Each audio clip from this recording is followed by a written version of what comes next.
Karena kalau Tuhan saya lah tidak bisa digambarkan. Jadi bagaimana cara abang mengenal Tuhan abang? Pakai hati sama seperti abang tadi bilang. Caranya pakai hati. Adakah pernah sebentar? Adakah pernah ya Tuhan abang pernah menyatakan dirinya kepada salah satu orang Islam itu? Karena Tuhan tidak akan pernah menyatakan bang dengan manusia, berhadapan dengan manusia. Jadi seperti itu dia bang. Karena manusia. Bagaimana abang mau tahu itu manusia, yang bentar? Bagaimana abang mau tahu yang berbicara dengan abang di dalam doa abang itu Tuhan abang atau bukan? Bagaimana caranya abang mau tahu?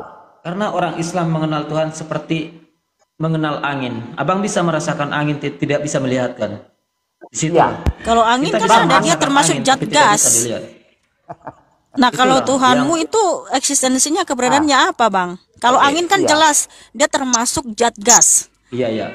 Kalau secara akal bang ya, manusia mengetahukan keberadaan Tuhan. Masa iya Tuhan tahu ada di mana? Kalau dari akal Tuhan tidak tahu tempatnya di mana. Justru tidak masuk akal bro. Justru tidak bagi kami Kristen bang. Justru tidak masuk akal ya bang. Seperti yang abang bilang tadi. Tuhan abang bagaimana? Justru makanya kami Kristen tidak akan pernah menyembah sesuatu yang tidak pernah menyatakan dirinya. Itulah kami Kristen bang. Iya, soalnya. Tapi Tuhan kami satu-satunya yang mampu menyatakan dirinya. Makanya kami Kristen mau menyembah Tuhan Yesus. Poin kedua bang, kami Kristen tidak akan pernah menyembah sesuatu, apalagi oknum yang hanya ngaku-ngaku Tuhan. Ya, tapi tidak pernah membuktikan. Ya, memperlihatkan bukti kemahakuasaannya. Ya, tidak pernah terlihat. Nah, kalau Tuhan Yesus kami jelas bang, dia melakukan perkara-perkara besar, ya bang, yang tidak mampu diklaim oleh Tuhan lain. Tidak bisa diklaim. Tuhan Yesus kami membangkitkan Lazarus yang mati bang, sudah mati 4 hari dia mampu bangkitkan. Itu kalau diikutkan dari akal kita bang, karena Tuhan Maha Kuasa benar. Iya, oke. Tuhan abang maha kuasa. Iya, betul? Enggak, bukan Tuhan saya. Semua Tuhan pasti maha kuasa. Karena Tuhan itu semua orang mengakui agamanya itu bang. Gini bang, sebentar. Setiap agama akan mengakui Tuhannya maha kuasa. Itu pandangan subjektif. Ya, tetapi pandangan penilaian yang benar adalah penilaian yang objektif berdasarkan fakta dan data. Ya, jangan subjektif. Karena menurut kamu seorang Islam, maka Tuhanmu yang benar. Karena kamu Islam. Allah SWT. Tapi menurut saya Kristen bang, Tuhan Yesus yang benar. Karena saya Kristen. Itu pandangan subjektif. Ya. Beda. Kalau pandangan menurut subjektif. saya beda bang. Kamu makanya dengarkan supaya kamu mengerti bagaimana mencari kalau kita mencoba menilai dengan adil. Kalau saya berkata bang subjektif saya Kristen berkata Tuhan saya yang maha kuasa bang. Oke, kamu Islam berkata Allah SWT yang maha kuasa. Kan gitu kan bang. Itu subjektif bang. Tetapi yang objektif adalah penilaian yang adil. Adalah dengan objektif. Yaitu apa? Berdasarkan fakta dan data. Mari kita uji sama-sama. Siap brother? Kita uji. Oke. Sekarang saya katakan bang.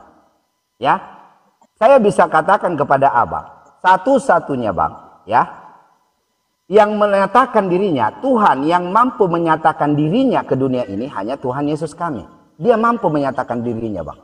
Oke? Nah, kalau saya balik itu supaya apple to apple, kepada abang. Apakah Tuhan abang pernah menyatakan dirinya? Tidak pernah bang. Nah, abang berkata Tuhan abang maha kuasa, betul?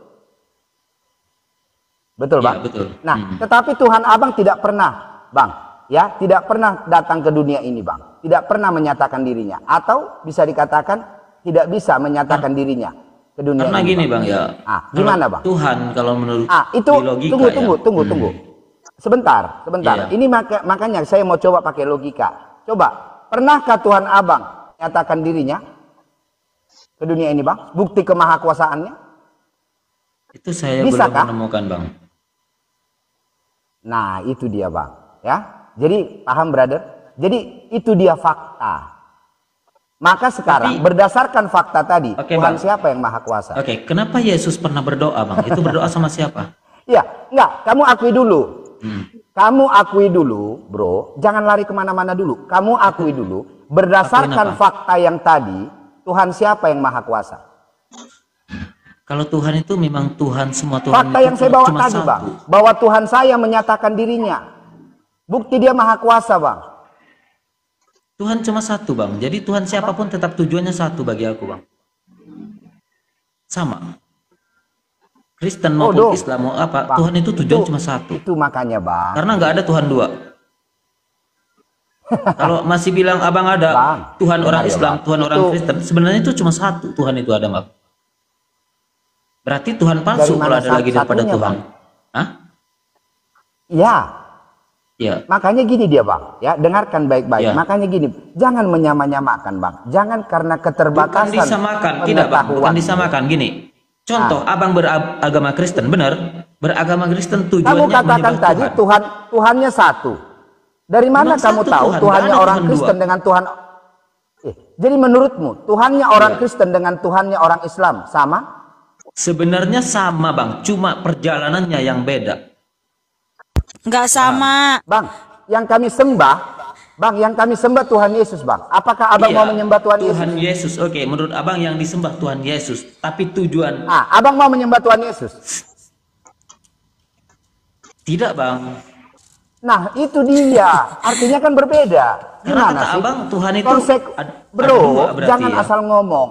Ya, jangan asal ngomong. Ya, yang ucapanmu kau tidak mampu pertanggungjawabkan.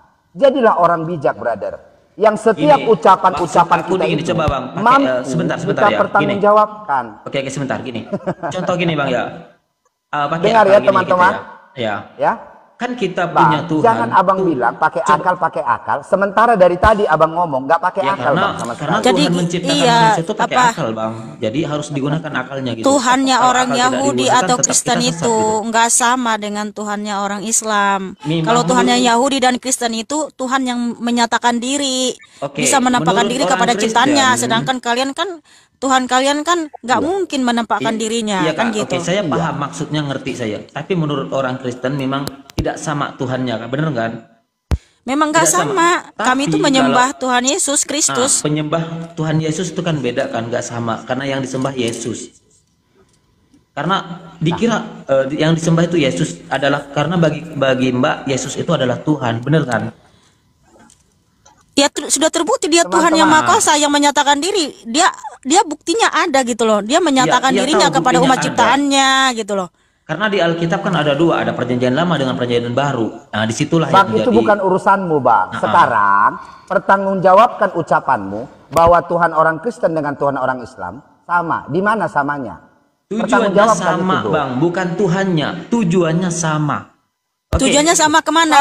Oke, aku jelaskan. Sebentar dulu, kita dengar dulu. Tujuannya sama kemana? Kita dengarkan dulu sih hari ini. Abang menyembah Tuhan, tujuannya ingin masuk surga, benar?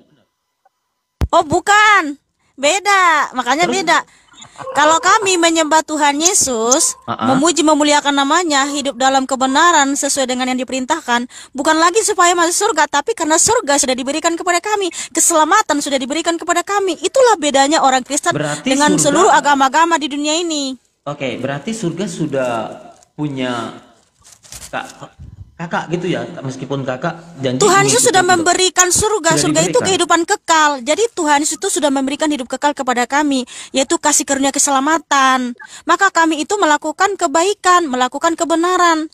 Nah, kalau kalian kan melakukan kebaikan supaya masuk surga, supaya selamat. Nah, kalau kami keselamatan sudah diberikan kepada kami, brother, makanya beda banget. Berarti tidak perlu melakukan kebaikan dulu.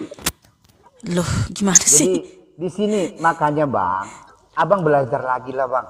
Bang, kalau saya kasih nih, ini Bang, saya orangnya nggak pinter, jadi dengar dulu. Pengen tahu. Enggak, cuman bro gini dia.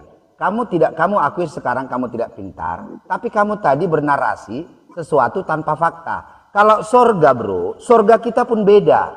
Surga yang dijanjikan ya oleh Tuhan Yesus kami ya adalah surga yang penuh kemuliaan Tuhan.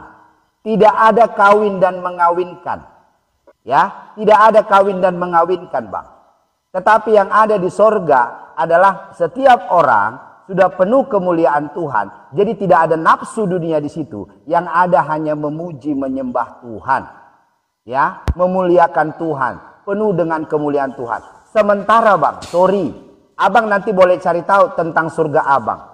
Ya, saya punya teman saudara, teman Ustadz berkata bahwa surganya orang Islam itu, maaf Bang, kalau nanti salah Abang boleh. Apakah benar bahwa di situ ada 72 bidadari Bang?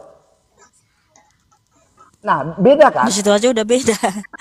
Beda kan bro? Jadi beda, surganya pun beda. Nah yang kedua Bang, saya kasih tahu fakta-faktanya agar kamu menjadi orang yang sedikit bijak lah bro. Ya, nama Tuhan yang kami sembah adalah Yod He Vav He, yaitu Yeshua HaMashiach, Yesus Kristus. Eksistensinya adalah roh. Sementara Tuhan yang disembah oleh Abang namanya siapa Bang? Allah SWT. Eksistensinya Abang bilang adalah zat. Allah Subhanahu wa taala, Bang. Nah, namanya beda, keberadaannya beda. Yang ketiga, Bang, ya. Sorganya beda, pengajarannya beda, Bang. Jadi jangan sembarangan Abang menyamakan. Dan yang lebih dahsyat lagi, Bang, saya mau katakan, Tuhan yang kami sembah adalah sama dengan Tuhan yang disembah oleh Abraham, Ishak dan Yakub dan orang Israel sekarang. Ya, Bang? Iya. Abraham. Oke? Kalau Abang berkata, saya misalnya bertanya kepada Abang, Bang, Tuhan yang Abang sembah sebagai orang Islam, apakah sama dengan Tuhan yang disembah oleh Abraham? Tidak sama, Bang. Tapi cuma kalau Tuhan itu ya tidak mungkin Tuhan ada satu, Sudah? ada empat, ada lima kan? Satu pasti ya. Bang, gini dia Bang. Tuhan yang benar satu, Tuhan itu banyak Bang. Tapi Tuhan yang benar cuma satu. Ya, ingat Bang. Orang ini Bang, ada namanya kalau kayak kami dulu Bang. Saya orang Batak Bang, ya. Saya orang Batak Bang. Tahu Bang, Tuhannya siapa Bang? Opung Mula Jadi Nabulun. Tuhannya, suku Batak itu dulu Bang. Ya, ada orang Bang, Tuhannya itu pohon. Ada orang Tuhannya batu. Oh iya Bang, Ya? Bang Leving. Itu Tuhan Bang dia Leving. Bang. Ya, Nah, Bang Leving. dengar dulu, ya, supaya kamu paham. Oke? Nah, orang Hindu Bang, Tuhannya siapa Bang? Sang Hyang Widi. Jadi jangan kamu sama-samakan bro. Ya, Ya, oke. jadi kalau gini dia, supaya bijak ya. Ya, ini satu pepatah bijak untuk Oke. agar jangan sembarangan bernarasi di ruang publik. Kalau kau masih berenang di air comberan, jangan bercerita tentang luas lautan. Itu pepatah bijaknya, brother. Ya, Oke. seperti itu dia. Jadi kalau memang belum tahu, mari belajar lagi, brother. Ya, karena Sekarang aku mau belajar sama Bang Leving. Aku pengen tahu apa aja yang diajarkan oleh Yesus sama pengikutnya. Sangat Apa sangat aja banyak. kita yang lagi, diajarkan Bang, untuk kita bisa lebih sama panjang lebar Yesus ya. ke pengikutnya Ya, gitu. nanti boleh naik lagi, brother. Karena Jaringannya Abang sudah lebih dari 6 pertanyaan, Bang. Kita jawab. jaringannya itu living itu putus-putus ya. Tapi nggak apa. Kan biar tahu aku Bang gitu soalnya Iya, biar Nanti boleh next, Bang. Boleh nanti Tapi atau nggak saya apa-apa, lagi di rumah. kita jawab sedikit lagi, sedikit. Nanti Abang boleh naik. Nggak apa-apa nggak apa-apa itu lebih saya sampaikan sedikit ya. Nah, ajaran Tuhan Yesus Boleh, itu silakan itu. yang paling utama adalah bahwa kita harus percaya kepadanya dengan segenap hati, jiwa, dan kekuatan kita, bahwa hanya dialah Tuhan yang harus kita sembah, hanya kepada dia kita menaatinya, ya. Yeskiel 20:19, Yohanes 14 ayat 15. Itu dulu yang pertama, bahwa hukum yang paling utama dari Kejadian sampai Wahyu adalah mencintai Tuhan Yesus dengan segenap hati, jiwa, dan kekuatan kita. Ya, Matius 22 ayat 35 sampai 39. Yang kedua, mengasihi sesama kita sama seperti kita mengasihi diri kita sendiri. Itu yang pertama, yang paling utama. Nah, kalau yang selanjutnya, ya kita harus percaya bahwa dia telah memberikan kita, kalau pengampunan ya di atas kayu salib, itu juga yang paling sakral. Yang kedua, kita harus baptis di dalam namanya. Nah, yang lain-lain itu sangat banyak lagi. Di Matius 5 ya, bahwa kita harus mendoakan orang-orang yang menganiaya kita, baik secara roh dan badani. Kita harus mengampuni. Terus kita nggak boleh mengkafir-kafirkan orang lain. Kita harus membawa damai. Kita harus memiliki hati yang lemah lembut. Kita harus memiliki hati yang murah hati, ya. Kemudian juga Tuhan mengajarkan, berbahagialah kamu jika karena aku kamu dicela dan dianiaya dan kepadamu difitnahkan segala yang jahat. Bersukacita dan bergembiralah karena upahmu besar di sorga. Kemudian kita harus menghasilkan buah-buah roh di Galatia 5 ayat 22, ya, bahwa kita harus hidup dalam sukacita, damai sejahtera, kasih, kelemah lembutan, kesetiaan, kesabaran, dan penguasaan diri. Nah, masih banyak lagi, Bang. Lengkap banget dia dalam Alkitab. Kalau Abang mau tahu, ya boleh baca Alkitab, Bang. Itu hanya saran saja. Terima kasih, Bang HRN, ya. Saya rasa sudah cukup dulu, saudaraku, ya. Terima kasih, saudaraku. God bless you, ya. Tepuk tangan buat HRN yang cakep dan manis.